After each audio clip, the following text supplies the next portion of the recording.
Welcome to our channel. Today we how to protect your social media accounts with Hootsuite step by step clearly. To protect your social media accounts with Hootsuite, start by logging into your Hootsuite account. In your dashboard, navigate to the Security section. Select Account Settings from the drop-down menu. Enable two-step authentication for added security.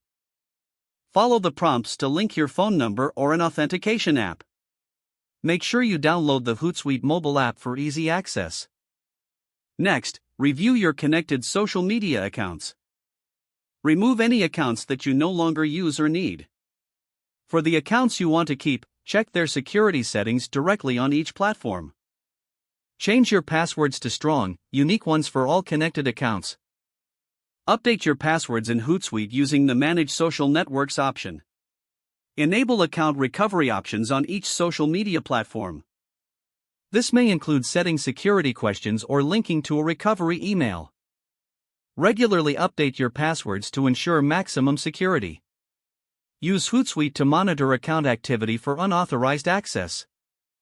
Set alerts for any suspicious login attempts or unusual activity.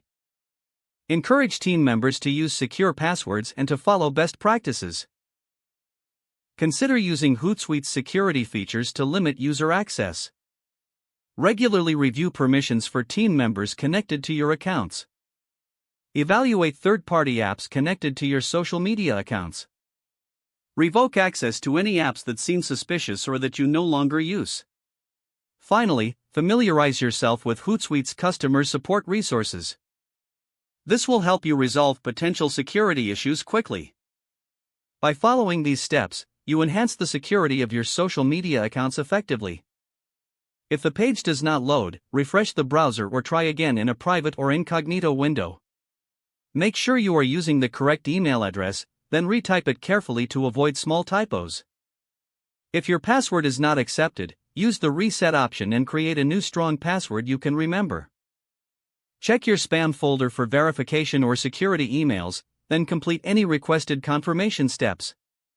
Don't forget to like this video and subscribe to our channel for more step-by-step tech guides.